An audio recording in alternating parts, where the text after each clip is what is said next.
Malam hari ini adalah malam kita memberikan doa untuk almarhum Kiai Saleh Salehat, dan juga malam hari ini adalah merupakan tanda dari baktinya anak cucu keluarga besar almarhum Al-Maghfurlah untuk beliau. Salah satu bukti bahwa anak dan cucu berbakti kepada ayah dan kakeknya adalah dengan cara menghaulinya. Baik menghaulinya itu hanya dengan membacakan surat Yasin 7 orang, maupun seperti malam hari ini yang luar biasa dengan mengundang tetangga, mengundang jamaah, mengundang para santri, para kiai. Tentunya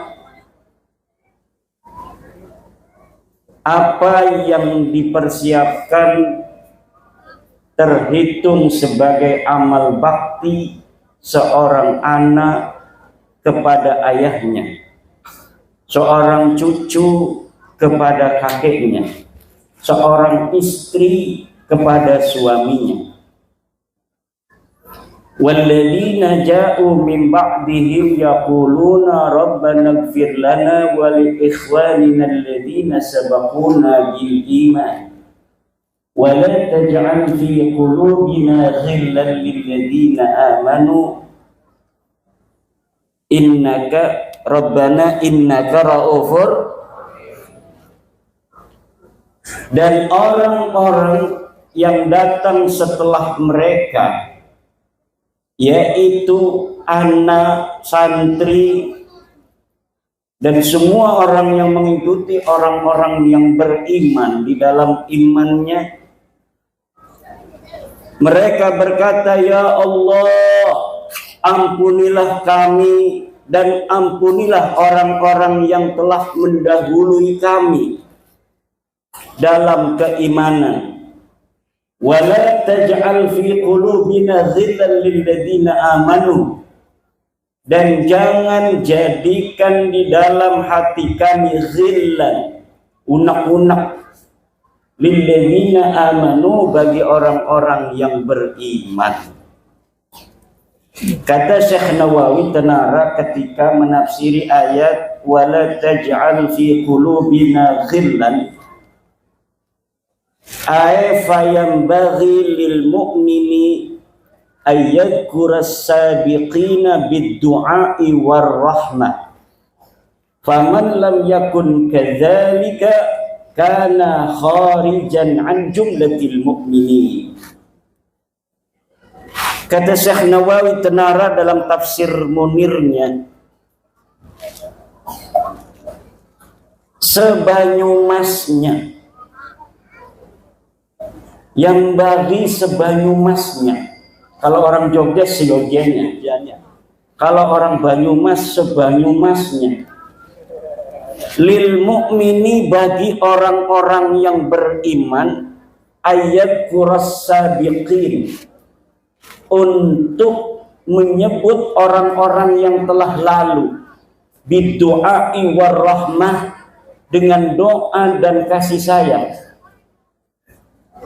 Faman lam yakun kadzalik, maka siapa orang yang tidak seperti itu, tidak menyebut orang-orang yang telah tiada dengan doa dan kasih sayang, bi andakarahum bisu'in, seperti dia menyebut orang-orang yang telah lalu dengan kejelekan-kejelekannya, kana kharijan min jumlatil mu'minin, maka dia keluar daripada rombongan orang-orang beriman. Selain untuk menyebut orang-orang yang telah berlalu dari keluarga kita, yang telah tiada, haul juga adalah sebagai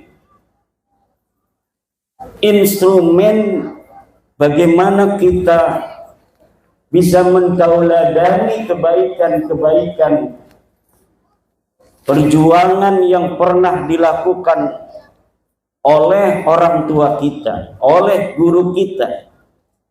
Kemudian kita mengikuti jalan-jalan mereka. Dan juga acara haul seperti ini adalah upaya kita tetap melestarikan nama beliau, mencatat sejarahnya dalam memori, mencatat sejarahnya dalam ingatan. Alangkah lebih baiknya sejarah itu juga dicatat di dalam catatan. Untuk apa? Agar suatu masa, suatu ketika sejarah ini tidak hilang dari ingatan. Ada catatan sezaman. Bagaimana sepak terjang dari almarhum, siapa istrinya, anaknya berapa. Kalau diketahui silsilahnya kemana. Biar apa? Biar suatu saat, suatu masa tidak ada orang yang membelokkan silsilahnya. Ngikutin. Zaman sekarang banyak makam-makam yang silsilahnya belok. Betul? Banyak sejarah-sejarah yang tidak berjalan seperti apa adanya. Ada upaya-upaya perebutan peran-peran kesejarahan. Orang di masa lalu berjuang untuk negara dan bangsa. Leluhur orang Banyumas terkenal sebagai pasukan-pasukan Dipanegara. Pangeran Diponegoro yang pada tahun 1825 berjuang membela bangsa, berjuang mengusir penjajah. Bahkan di Banyumas ini banyak sekali yang masih keturunan dari Pangeran Diponegoro. Bagaimana beliau mau keluar dari istana Ngayogyakarta Hadiningrat, memilih berjuang di tengah-tengah hutan, menyepi di Goa Selarong, menyusun taktik mengusir Belanda, menyusun taktik mengusir penjajah. Kemudian banyak dari para pengikut-pengikut, pendamping-pendamping Pangeran Diponegoro yang berjuang, yang mereka dicatat, namun juga banyak dari mereka yang tidak dicatat.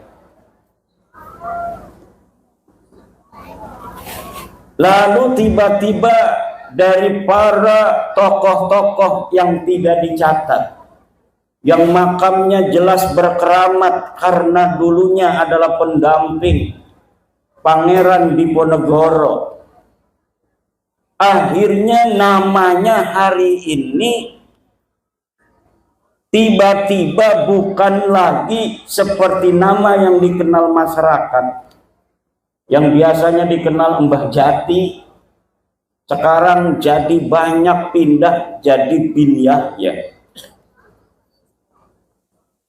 Makam-makam di daerah-daerah. Di Semarang ada makam seorang pahlawan yang diatribusikan sebagai pahlawan dari Ngayogyakarta Hadiningrat. nama pejuang, makamnya ada di Pleret, Yogyakarta. Namanya KRT Sumodiningrat. Tapi hari ini makamnya bisa pindah sendiri ke Semarang. Bu,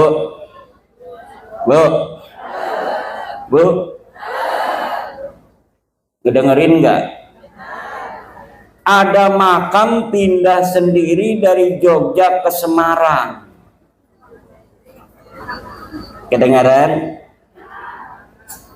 Kenapa dia sebagai pejuang Yogyakarta mati di Yogyakarta, dimakamkan di Yogyakarta, hari ini makamnya pindah dewek Melakuning Semarang?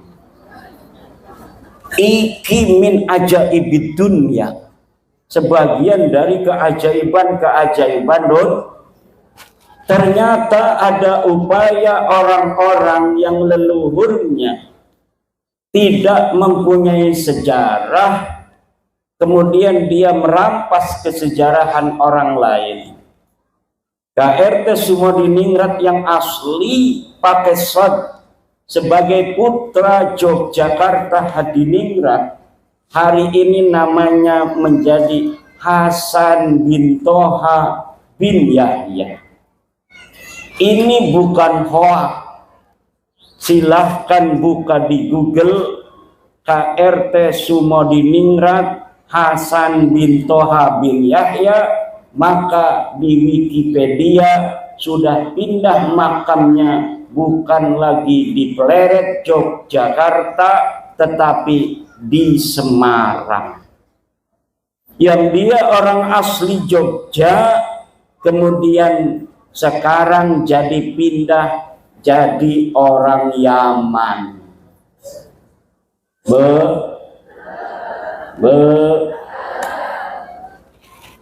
Nanti Kiai Raden Soleh Solehat, kalau hari ini anak cucunya nggak mau ngekholin, nggak mau ditulis juga sejarahnya, silsilahnya ke atas sampai Wali Songo, Sunan Prapen, Sunan Giri, itu nanti bisa jadi bin Yahya juga.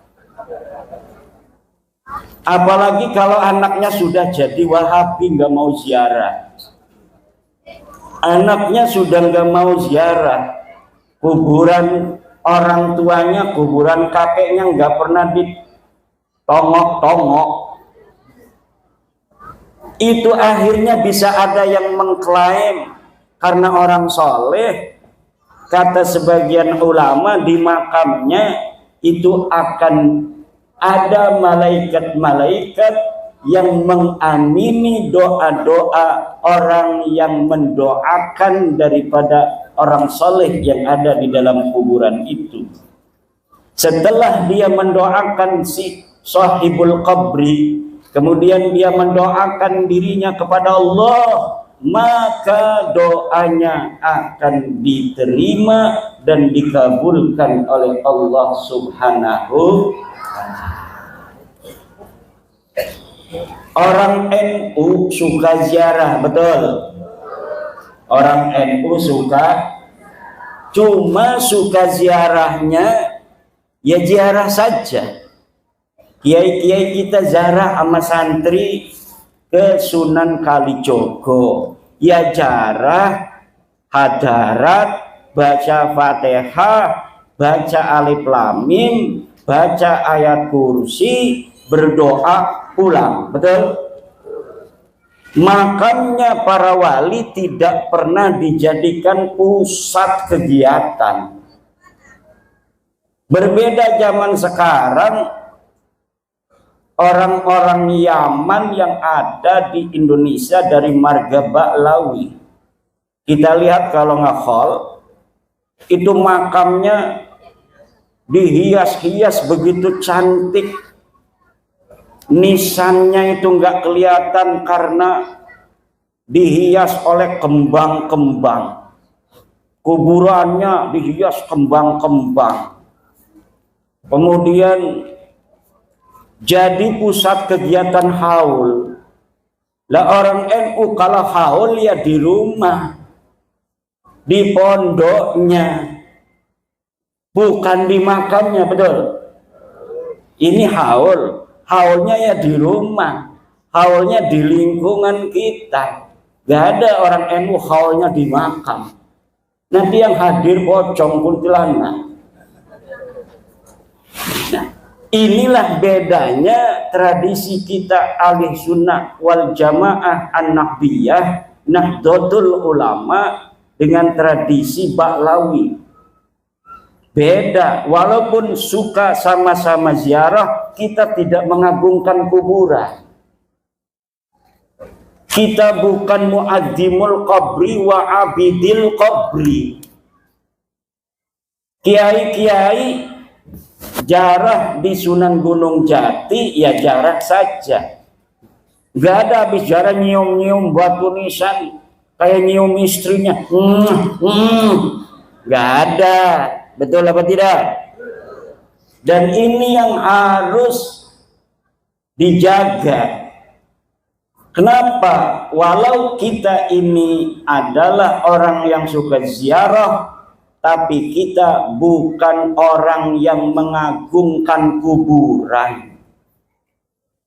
Yang diagungkan oleh kita adalah Allah Subhanahu wa Ta'ala. Jangan sampai kuburan menjadi pusat kegiatan. Karena lama-lama kita akan nampak seperti orang yang menyembah kuburan. Kita mendoakan orang-orang yang sudah tiada dari keluarga kita. Kita mendoakan orang-orang yang berjasa pada masa lalu dalam menyebarkan agama Islam. Jangan sampai putus hubungan kita walaupun dia sudah tiada. Tapi bukan berarti kita harus nampak seperti orang yang menjadikan kuburan sebagai Ka'bah. Ka'bah kita ada di Mekah. Raudhah kita ada di Madinah. Hari ini kita lihat ada orang-orang yang menciptakan raudhah baru. Kita lihat kemarin seorang Habib yang ada di Solo, tetangganya Ki Ukit. Dia jarah ke Tarim, ini kuburan Fakih Muqaddam, ini kuburannya Habib siapa? Itu katanya antara kuburan ini dan kuburan itu raudhatun min riyadil jannah. Itu tasyabuh dengan ucapan Rasul, antara mimbarku dengan makamku adalah raudhatun min riyadil jannah. Raudhah itu hanya ada di Masjid Nabawi, jangan bikin-bikin raudhah. Seperti mau mindahin, mau ngalahin raudhahnya Nabi Muhammad dengan raudhah palsu, raudhah jadi-jadian. Ini saudara-saudara yang sedang terjadi. Seakan-akan kita mau diarahkan berpaling dari Mekah menuju tempat lain, dari Madinah menuju tempat lain. Kuburan Nabi Hud yang ada di Hadramaut ditawafin kayak nawafin Ka'bah. Itu berarti mindah-mindahin keramatnya Mekah, syarafnya Mekah. Katanya ada raudhah antara kuburan dan kuburan di Tarim. Ini mau memindahkan syaraful Madinah. Ada raudhah lain selain raudhah yang ditunjuk oleh Rasulullah Muhammad sallallahu alaihi wasallam. Belum lagi sejarah Indonesia ini dirubah oleh oknum-oknum Ba'lawi. Katanya Presiden Soekarno sebelum mengumumkan, memproklamasikan daripada proklamasi kemerdekaan Indonesia, beliau malamnya itu sowan minta restu kepada seorang kafir. Ditolak oleh pakar sejarah Profesor Anhar Gonggong bahwa yang seperti itu tidak ada. Kemudian sejarah NU, Nahdlatul Ulama, organisasi kita, orang-orang santri, pengikut-pengikut kiai, organisasinya Nahdlatul Ulama dibentuk tanggal 31 Januari 1926. Itu sejarahnya ditulis. Saksi hidupnya masih ada. Beliau sebelum meninggal membuat video, Kiai Haji Raden As'ad Samsul Ngarifin, bahwa Kiai Khalil Bangkalan memberikan pesan kepada beliau Kiai As'ad untuk menyampaikan tasbih dan tongkat kepada Hadratus Syekh Mbah Hasyim Asy'ari untuk mendirikan Nahdlatul Ulama. Kemudian Mbah Hasyim Asy'ari menyusun circle jaringan kiai-kiai pesantren di tanah Jawa.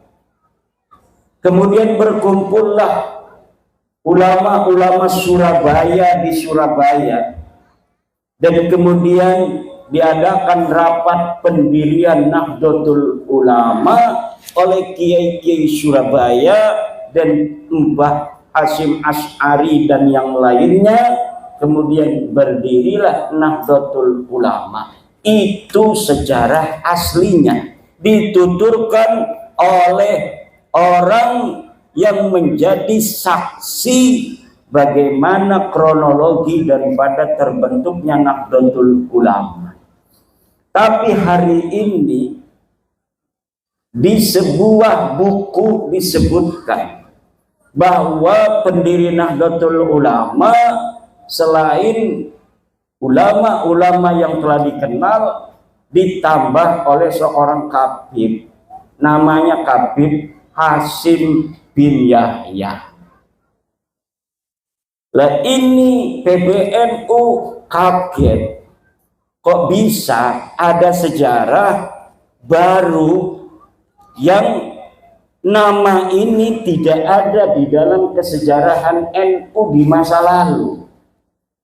Buku sejarah NU sudah diterbitkan, kok sekarang ada upaya menambahi tokoh dalam sejarah yang dijadikan sebagai pendiri NU, padahal nama ini tidak ada pada masanya ikut mendirikan NU. Akhirnya Ketua Umum Pengurus Besar Nahdlatul Ulama dalam konferensi pers hasil sidang pleno memerintahkan kepada Rabitah Ma'ahid Islamiyah dan kepada Ma'arif NU untuk menarik buku tersebut dari seluruh madrasah dan pondok pesantren NU. Alhamdulillah. Nah, sekarang mulai terkuak. Hal ini ibu bapak hadirin ma'asyiral muslimin rahimakumullah sangat penting. Jangan-jangan kalau kita tidak memiliki perhatian yang besar terhadap sejarah bangsa kita, maka kita akan dipisahkan oleh kesejarahan leluhur kita di masa lalu. Kata seorang politisi, kalau kita ingin menguasai suatu bangsa, kita tidak usah dengan kekuatan tentara perang, tapi cukup hancurkan sejarah bangsa itu, maka nanti kita akan bisa menguasai bangsa itu. Politisi Jerman mengatakan, hapus sejarah suatu bangsa, maka satu generasi ke depan para bangsawannya akan merasa seperti orang biasa, dan pada generasi selanjutnya mereka akan menjadi seperti kambing.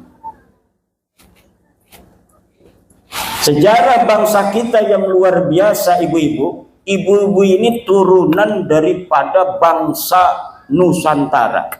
Bangsa naon? Ngertos untuk bahasa Sunda? Ngertos? Alhamdulillah. Saya yang gak bisa bahasa Sunda.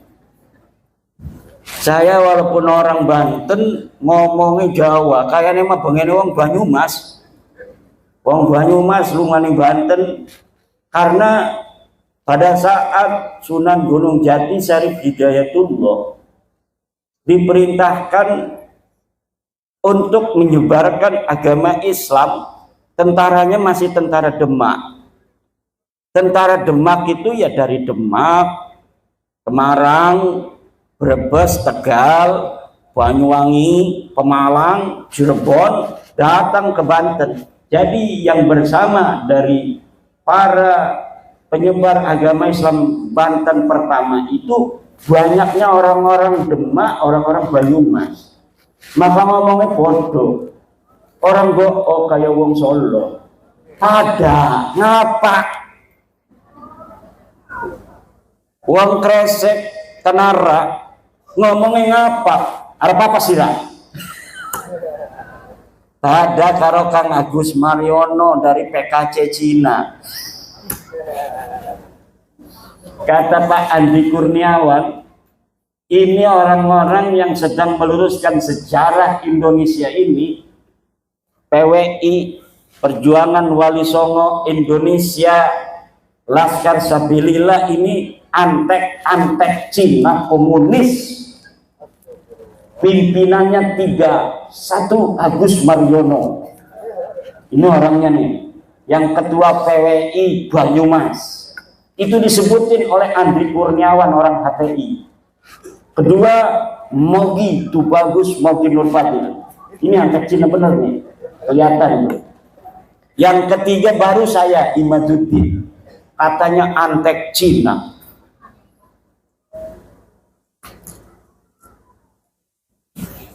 Orang-orang Cina, orang-orang Yaman, mereka masing-masing bikin sejarah, Bu. Kata orang Cina bikin manuskrip, Wali Songo asalnya dari Cina. Orang Yaman juga bikin kitab, katanya Wali Songo dari Yaman.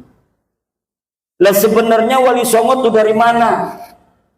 Ya, Wali Songo itu zuriat Rasulullah Muhammad sallallahu alaihi wasallam yang menyebarkan agama Islam di tanah Nusantara, dari Aceh, Mandailing, Natal, Minangkabau, Lampung, Banten, Jawa Tengah, Banyumas, Mataram, kemudian Surabaya, Madura, ke Bali, ke NTT, ke Papua, ke Maluku, Sulawesi, Kalimantan, itu disebarkan oleh duriat Rasulullah Muhammad sallallahu alaihi wasallam pada abad ke-15 dan ke-16 Masehi.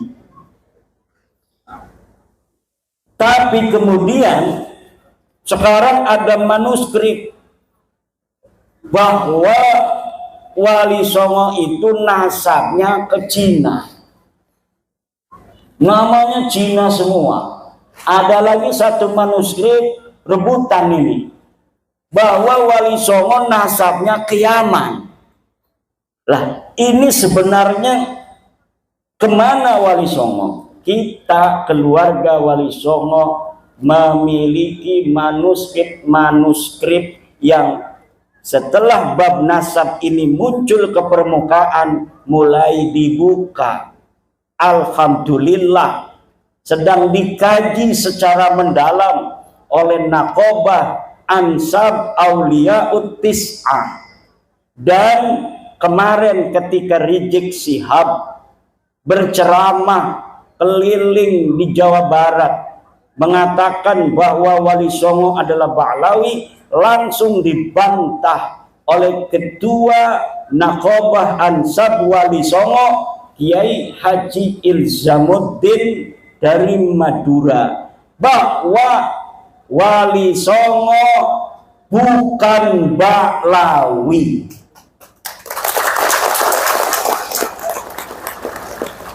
Pernyataan daripada Ketua Naqobah Ansab Auliaut Tis'ah itu bisa ibu bapak dengarkan dan tonton di YouTube.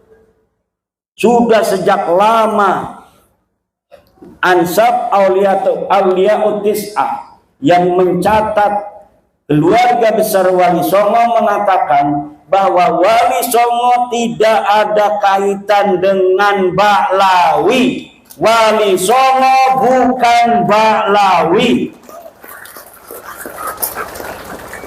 Wali Songo bukan Assegaf, Wali Songo bukan Syihab, Wali Songo bukan Semit, Wali Songo bukan Al-Idrus, Wali Songo bukan bin Yahya. Lalu kemana? Sebagian Wali Songo adalah keturunan Syekh Abdul Qadir Al-Jailani, dan sebagiannya lagi adalah keturunan daripada Sayyiduna Musa Al-Kadzim.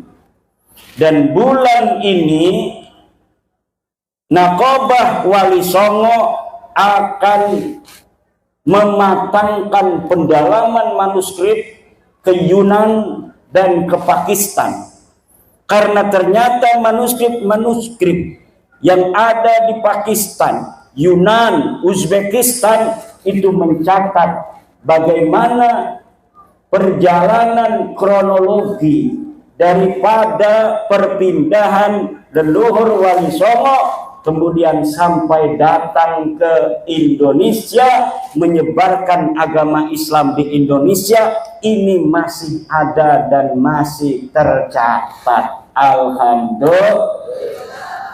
Doakan mudah-mudahan secara presisi. Ini masih belum final 100% sejarah Wali Songo, karena adanya pembelokan pada tahun 1960 Masehi. Setelah merdeka itu terjadi pembelokan silsilah. Yang pertama, pembelokan yang bisa saya deteksi dari kitab-kitab karya Salim bin Jindan, seorang habib yang dia menulis silsilah daripada Mbah Khalil Bangkalan, kemudian silsilahnya disambung ke Ba'lawi. Yang kedua yang telah diterbitkan oleh Ba'lawi adalah kitab Samsuddohiro. Kitab Samsuddohiro karya Abdurrahman Al-Masbur tahun 1984, baru puluhan tahun kemarin, mencatat silsilah Wali Songo disambungkan kepada seseorang bernama Abdul Malik Azmat Khan bin Alwi Amul Faqih bin Muhammad Sohib Mirbat Ba'alawi. Ternyata setelah saya mempelajari sosok-sosok ini yang disebutkan oleh Ba'lawi untuk nama-nama yang disambungkan kepada Wali Songo, semuanya namanya fiktif. Namanya fiktif. Tidak ada orang bernama Abdul Malik Azmat Khan. Tidak ada orang bernama Abdul Malik Azmat Khan. Ketika Ba'lawi setelah diteliti oleh saya, nasabnya tidak tersambung kepada Rasulullah Muhammad Sallallahu Alaihi Wasallam, mereka tidak mau putus sendirian. Mereka ingin Wali Songo juga bareng-bareng putus. Akhirnya dulu mereka mengatakan kayak Bahar Smith bahwa Wali Songo tidak punya keturunan. Sekarang mereka mengakui rame-rame Wali Songo punya keturunan. Dulu silsilah Wali Songo ke Nabi Muhammad suruh diturunkan yang dipasang oleh kiai-kiai itu bahwa Wali Songo tidak tersambung. Pakar nasab mereka masih ada di YouTube mengatakan bahwa Wali Songo tidak tersambung kepada Nabi Muhammad. Tapi sekarang mereka rame-rame ngomong sambung Wali Songo itu adalah keturunan dari Bahlawi. Takdir. Gimana dulu katanya bukan. Bahkan ada seorang turunan Wali Songo diundang ceramah di Bekasi. Tahu panitianya kalau dia keturunan Sultan Maulana Hasanuddin dari Banten. Kalau Sultan Maulana Hasanuddin kan anaknya Sunan Gunung Jati Syarif Hidayatullah. Panitianya tahu kalau Syarif Hidayatullah keturunan Nabi Muhammad. Yang dia tahu turunan Nabi Muhammad gelarnya Kabib. Ditulis di sebuah banner, ikuti ceramah agama oleh Al-Habib Tubagus Ahmad. Ini tiba-tiba ini dari Bahlawi bawa Mukibin mukulin Tubagus dari Banten itu yang ditulis oleh panitia sebagai Al-Habib Tubagus Ahmad. Marah kita, apa urusan lo? Itu katanya pakai nama-nama Al-Habib. Al-Habib itu turunan Nabi, sedangkan keluarga Sultan Banten itu tidak terbukti sebagai keturunan Nabi. Dulu sekali. Sekarang mereka datang rame-rame mohon-mohon jarah bawa ribuan orang mohon maaf kepada Sultan. Tunduk-tunduk nangis-nangis di makam Sultan Hasanuddin. Ya Sultan, ya Sultan. Dulu ngeledek-ledek, sekarang datang rame-rame nangis-nangis.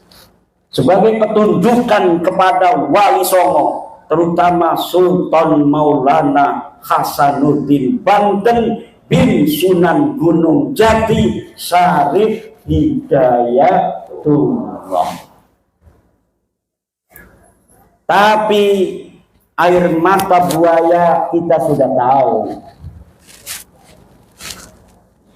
Kita sudah mengerti. Tetapi minimal dengan mereka ziarah itu menunjukkan bahwa mereka sudah tunduk kepada Wali Songo.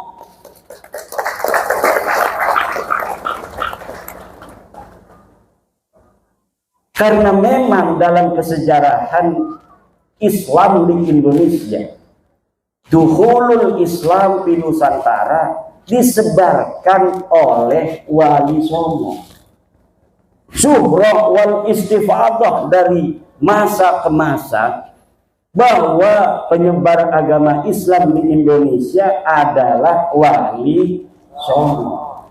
Wali Songo itu apakah hanya 9? Bukan. Wali Songo itu istilah untuk orang-orang yang setiap generasi menyebarkan agama Islam di Nusantara. Tetapi untuk di Jawa itu jumlahnya kebetulan 9. Jadi ketika kita mengatakan penyebar agama Islam di Indonesia adalah Wali Songo, itu maksudnya adalah wali-wali walaupun bukan 9 yang ada di Nusantara. Karena di Aceh sebelum Jawa sudah beragama Islam, disebarkan oleh para wali-wali di Riau, di Jambi, di Palembang, Mandailing, Natal, Minangkabau dan sekitarnya. itu Islam sudah masuk terlebih dahulu, kemudian masuk ke tanah Jawa. Kebetulan di tanah Jawa mengalami kegemilangan penyebaran Islam. Di tanah Jawa ini orang-orang yang menyebarkan agama Islam waktu itu ditulis oleh Agus Sunoto memiliki kecemerlangan, memiliki kegemilangan di dalam menyebarkan agama Islam. Akhirnya dalam waktu yang tidak terlalu lama, orang Jawa mayoritas masuk Islam pada abad ke-15 dan ke-16. Alhamdulillah. Kalau melihat dari Banten saja, Banten secara gemilang masuk Islam keseluruhan itu kalah dengan orang Banyumas. Kenapa? Karena Banyumas lebih dekat dengan Demak. Sudah ada orang Islam di Banten, masih di daerah utara, daerah-daerah pantai yang memiliki interaksi dengan pedagang-pedagang Islam dari Arab, dari Pasai, dari Perlak, Gujarat. Tetapi secara masif Islam berkembang adalah ketika Sunan Gunung Jati Syarif Hidayatullah menaklukkan daerah-daerah Jawa Barat bagian Kulon, dengan kemudian menikahi Nyai Kaum Anten. Syarif Hidayatullah istrinya itu namanya Nyai Kaum Anten, bukan Nyai Rara Santang. Betul? Udah salah pakai takbir lagi, malu-maluin. Nyai Rara Santang, Sunan Gunung Jati punya istri Nyai Rara Santang, saudara. Salah, pakai takbir salah lagi. Itu mendegradasi takbir. Na'udzubillah. Lalu sejarah masuknya Islam di Indonesia apakah sekarang sudah benar? Lihat di kitab-kitab yang dikarang oleh Ba'lawi. Ada beberapa kitab yang tidak beredar di kalangan umum, tidak beredar di kalangan pesantren, tapi bisa di-download di internet.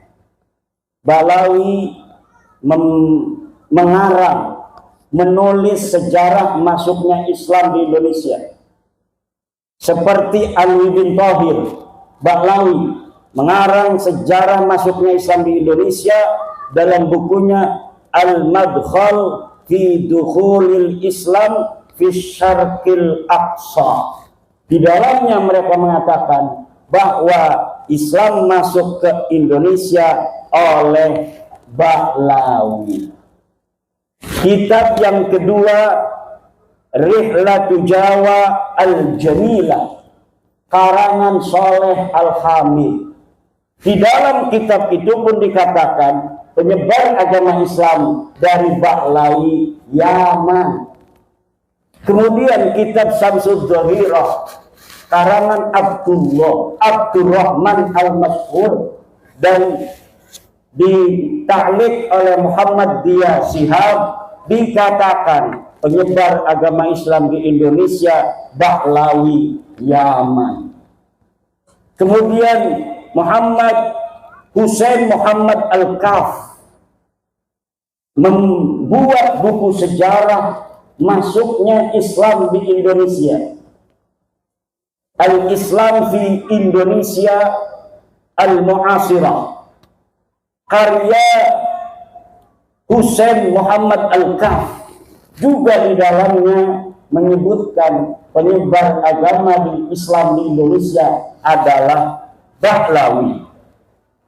Ini Bapak Ibu saudara-saudara, makanya kalau kita klik Dukhulul Islam di Nusantara berbahasa Arab, maka yang akan keluar adalah sejarah versi Bahlawi. Tapi kalau kita klik dengan bahasa Indonesia, sejarah masuknya Islam di Indonesia, yang akan keluar adalah Mansur Suryanegara, Hamka, dan penulis-penulis sejarah Islam di Indonesia lainnya. Benar. Tapi kalau kita kliknya dengan bahasa Arab, maka yang akan keluar kitab-kitab sejarah masuknya Islam di Indonesia karangan Bahlawi. Dan kami mengajak kepada putra-putri Indonesia untuk melek sejarah. Yang bisa nulis bahasa Arab, tulis sejarah Indonesia dalam bahasa Arab. Yang banyak, judulnya macam-macam. Buka manuskrip dari Nusantara, baca buku-buku antropologi, historiografi yang ditulis oleh orang-orang Portugis, yang ditulis oleh orang-orang Spanyol, yang ditulis oleh orang-orang Cina, yang pada abad ke-14, ke-15, ke-16 orang-orang dari Portugis sudah datang ke Indonesia, mencatat dalam Summa Oriental, mencatat dalam The Asia, mencatat di dalam kitab-kitab lainnya keberadaan Wali Songo di Indonesia pada saat itu. Tetapi hari ini sejarah itu banyak yang berubah. Maka para penulis, para pemuda yang punya YouTube-nya angkat masalah sejarah. Buka itu karya ulama-ulama Indonesia. Buka itu karya-karya ilmiah ulama-ulama kita dalam sejarah, angkat di dalam YouTube. Yang bisa nulis di web, nulis di web. Yang bisa nulis buku, nulis buku. Yang bisa di Instagram, Instagram. Yang bisa di Facebook, Facebook. Kenapa? Untuk melawan narasi-narasi sejarah yang dibelokkan oleh oknum-oknum yang ingin menguasai kesejarahan Indonesia masa lalu, agar mereka yang ada hari ini bisa mendapatkan manfaat dari apa yang ditulis oleh sejarah mereka tentang leluhur mereka yang palsu. Leluhur mereka tidak punya andil apapun di dalam kesejarahan bagaimana menyebarkan Islam, tapi mereka ingin ditulis leluhurnya sebagai penyebar agama Islam.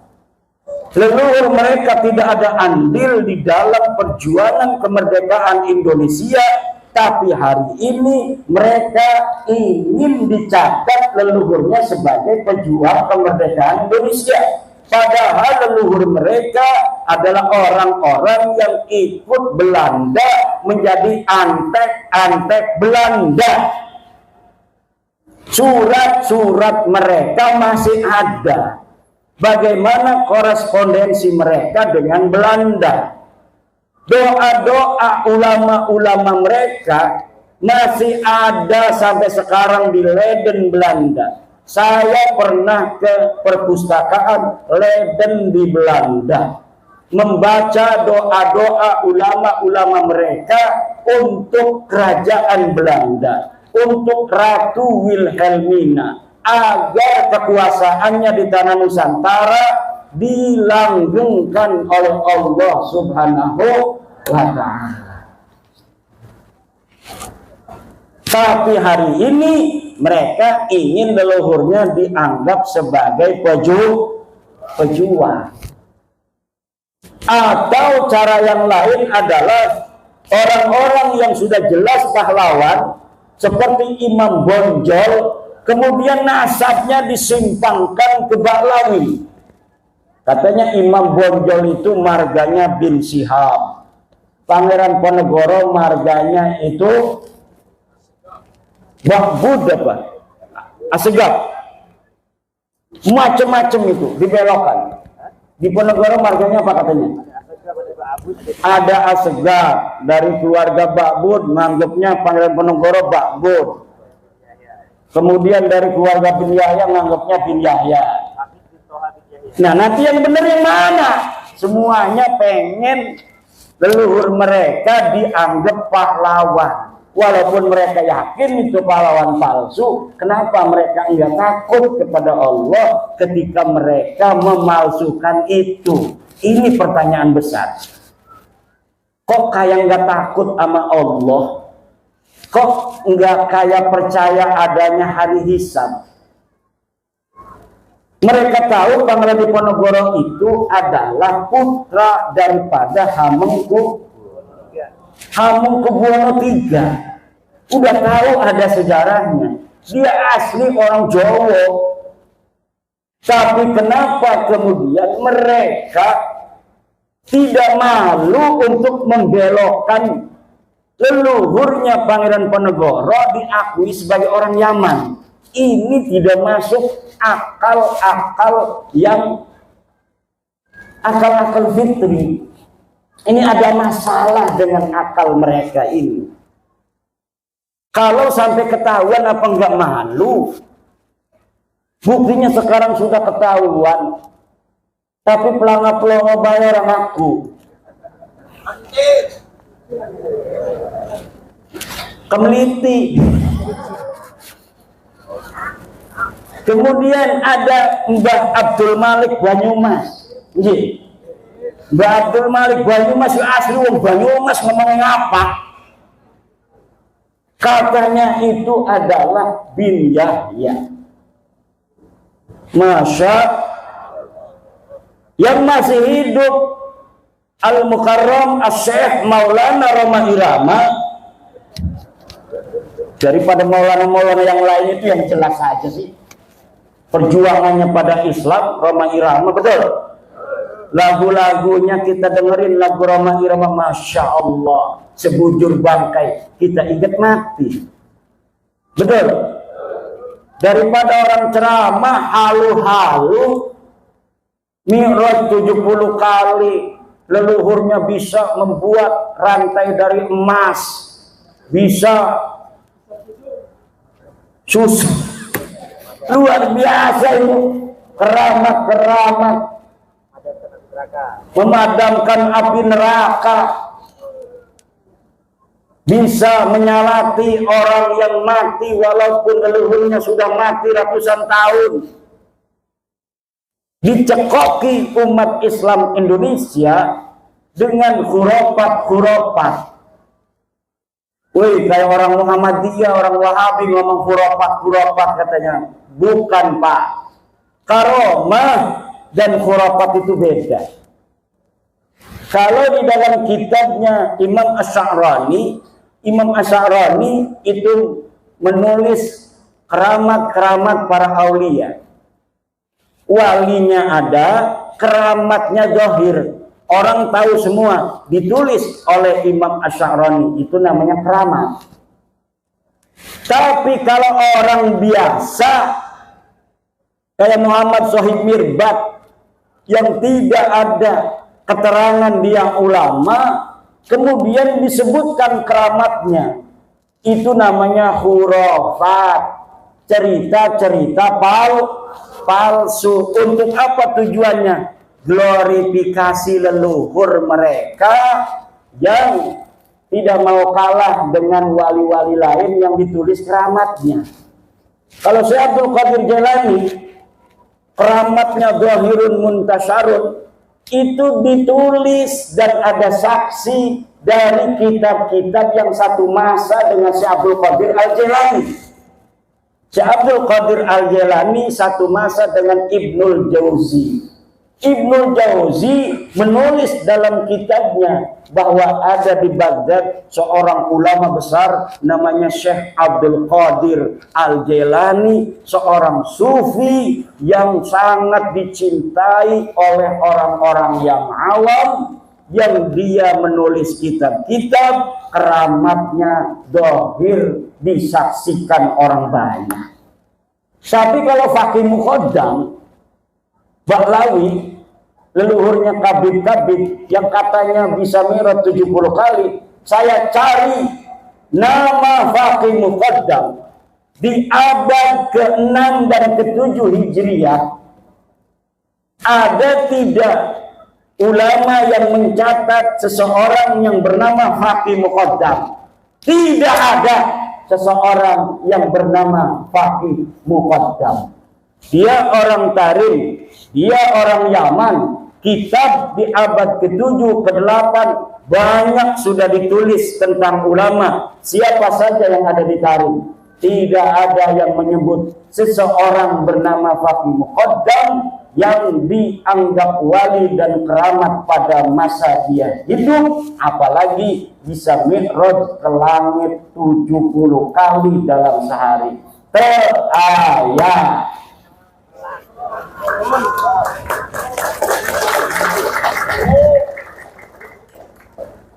Mari kita jaga negara Republik Indonesia ini. Tugas besar bagi putra-putri Indonesia. Pembelokan sejarah yang terjadi baik dari sisi peradabannya maupun kemudian sejarah masuknya Islam di Indonesia, tugas besar.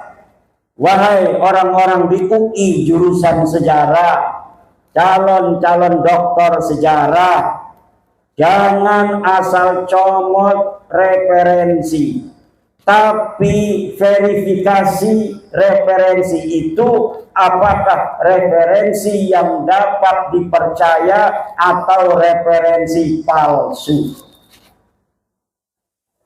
Ada sebuah manuskrip namanya Negara Kertabumi, ditulis 1679.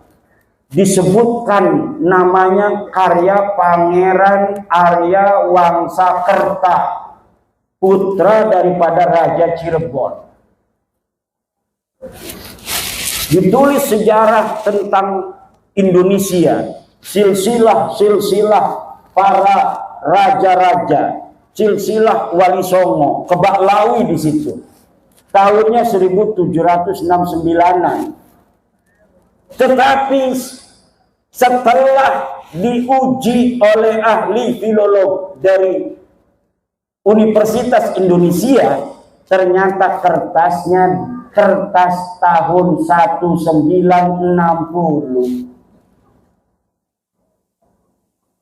Nama manuskripnya manuskrip Negara Kertabumi. Yang bawa HP, tulis, ketik di Google, search Negara Kertabumi palsu. Di situ Anda akan bisa membaca bagaimana pendapat para ahli tentang manuskrip Negara Kertabumi, yang salah satu yang ada di dalamnya menyebutkan silsilah Sunan Gunung Jati adalah binnya sama dengan Habib-Habib. Siapa yang memasukkan? Wallahu a'lam bishawab. Yang jelas beberapa sejarawan sudah mengutip dari naskah itu untuk dijadikan sebagai referensi. Jadi sebuah skandal ilmiah diciptakan pada tahun 1960-an, ditemukannya pada tahun 1970 itu naskah. Bisa jadi kertasnya itu kertas tahun 1960, tetapi ditulisnya 1970. Karena waktu itu kebetulan Pemda Jawa Barat sedang ada proyek untuk pencarian manuskrip. Mungkin ini skandalnya, ya ini lagi ada proyek nih, ratusan juta. Kita bikin aja manuskripnya, nanti supaya dibeli oleh pemerintah daerah waktu itu yang lagi mencari kesejarahan tanah Sunda. Ini sekarang ini saya dapat untuk mengira-ngira, menganalisa. Kenapa sekarang ini saya agak cerdas di dalam membongkar kepalsuan-kepalsuan sejarah? Karena semenjak saya meneliti nasabah Lawi yang sudah terbukti bukan keturunan baginda Nabi besar Muhammad Sallallahu Alaihi Wasallam ini, saya banyak membaca kitab-kitab sejarah Ba'lawi yang setelah dikolaborasi dan dimuqabalah dengan kitab-kitab lainnya, ternyata sejarahnya palsu. Bahkan ada satu kitab yang namanya Tarikh Sambal, baru diketemukan katanya manuskripnya, ternyata setelah diteliti pada abad 10 Hijriah itu yang dikatakan adalah sebagai tahun di mana Syekh Sambal ini hidup, ternyata orangnya saja Syekh Sambal ini terindikasi kuat fiktif. Dan kalau misalnya kitab Tarikh Sambal ini betul-betul dibuat dari manuskrip abad yang ke-10, mana sekarang manuskripnya? Katanya manuskripnya sudah hilang lagi. Kemudian ada kitab manuskrip asli, namanya manuskrip Tarikh Ibnu Hisam. Di dalam Tarikh Ibnu Hisam tidak ada berita tentang Fakih Muqaddam. Tetapi kemudian ketika dicetak oleh Muhammad Al-Habsyi, di dalam versi cetaknya itu ada nama Fakih Muqaddam. Akhirnya saya sekarang berkesimpulan, sejarah Indonesia pun tidak aman dari pembelokan-pembelokan pada masa lalu. Maka kerja keras Mbah Dunyo akhirat. Ini youtuber-youtuber cerdas dari Banyumas, karena memang terahnya ini terah pejuang orang-orang Banyumas. Youtubernya juga nggak punya urat takut sama sekali. Youtuber lain itu pada ngumpet, wajahnya nggak kelihatan, ada yang pakai topeng segala. Lah ini youtuber Banyumas, wajahnya yang ganteng itu kelihatan. Masya Allah. Dan ketika tesis saya keluar, kebanyakan youtuber yang mengangkat tentang tesis saya itu dari Banyumas dan sekitarnya. Maka Banyumas akan tercatat dalam tinta sejarah bahwa pada tahun 2002, 2003, 2024 dalam mengungkap siapa sebenarnya Habib Ba'lawi, yang ada tesis mengatakan sebenarnya dengan sesungguhnya dengan hasil penelitian yang seksama teliti bahwa mereka bukan keturunan baginda Nabi besar Muhammad sallallahu alaihi wasallam. Di situ ada peran pejuang-pejuang Banyumas. Sejarah akan mencatat ini. Tidak sembarangan. Ini bukan kebetulan. Ini bukan kebetulan. Banten, Banyumas, Banyuwangi. Banten kepalanya, Banyumas pusernya, Banyuwangi ujungnya, kakinya. Kalau Banten kepalanya sudah mikir, Banyumas pusernya itu pepet, ini bisa mati orang. Tapi sekarang Banyumas sudah terbuka, tinggal kakinya Banyuwangi. Ini apakah sudah ada penyanyi Banyuwangi? Sudah ada kakinya berjalan. Pantas sekarang sudah terbukti benar-benar bahwa Ba'lawi, Habib itu terbukti secara ilmiah, ilmu nasab, ilmu sejarah dan tes DNA, mereka bukanlah keturunan baginda Nabi Muhammad sallallahu alaihi wasallam. Dan ini kita di dalam memutuskan itu tidak berdasarkan kebencian, tidak berdasarkan kajian ilmiah yang sesungguhnya. Kita kasihan kepada mereka. Sekarang kita kasih tahu, ente Bib bukan turunan Nabi, maaf. Ini buktinya sejarah, kitab-kitab sejarah tidak mencatat keluarga ente sebagai turun Nabi. Ini kitab-kitab nasab leluhur ente tidak dicatat sebagai keturunan Nabi. Ini hasil tes DNA keluarga ente dari Yaman. Sudah 180 orang yang tes DNA dan semua tes DNA-nya haplogrupnya G. Kalau keturunan Nabi, haplogrupnya J1. Kalau orang-orang yang haplogrupnya G itu menunjukkan dia bukan keturunan Nabi, tapi mereka juga bukan orang Arab. Haplogrup G itu orang Turki yang ada hidup di wilayah Kaukasus. Ini sudah final. Tinggal dipatehain malam ini. Patehain kan nih?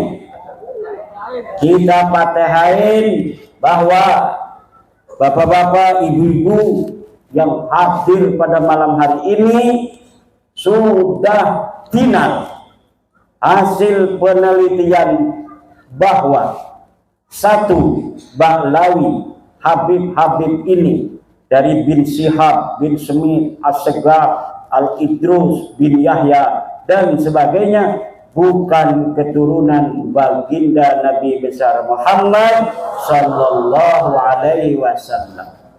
Bibarakati jami'il awliya ittis'ah, bibarakati jami'i awliya'i fi Banyumas, bi jami'i barakati wa karamati Arya Mandalika, wa bibarakati wa karamati Syekh Sunan Gunung Jati Syarif Hidayatullah, wa bibarakati wa karamati Syekh Abdul Qadir Al-Jailani radhiyallahu anhu.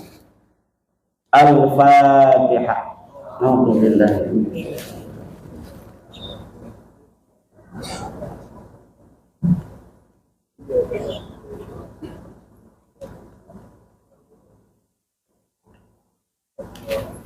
Dan semoga orang tua kita, guru kita bersama Kiai Haji Raden Soleh Solehat, ya Allah, Kau angkat derajatnya setinggi-tingginya, Kau ampuni segala dosa-dosanya, Kau terima segala amal baiknya, anak cucunya semoga Kau jadikan para ulama-ulama besar, pemimpin-pemimpin bangsa dan negara. Dan ya Allah, yang hadir pada malam hari ini dalam haulnya, semoga semuanya diangkat derajatnya oleh Allah, diberikan kesehatan dan keselamatan, panjang umur, kaya raya, pangkatnya tinggi.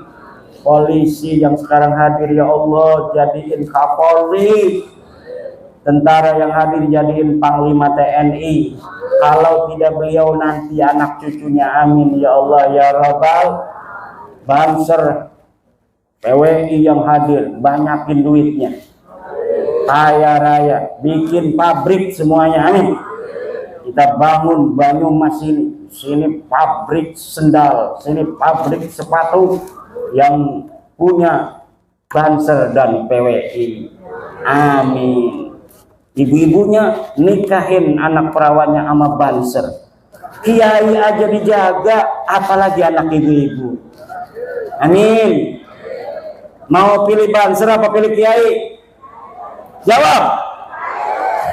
Banser kalah. Kayaknya Kiai katanya. Bu, Kiai mah udah punya istri, nggak apa-apa. Bu, sama Kiai boleh. Udah punya istri nggak apa-apa. Kalau Banser masih jejaka, Kiai udah punya istri boleh nggak apa-apa. Itu jawab sendiri saya.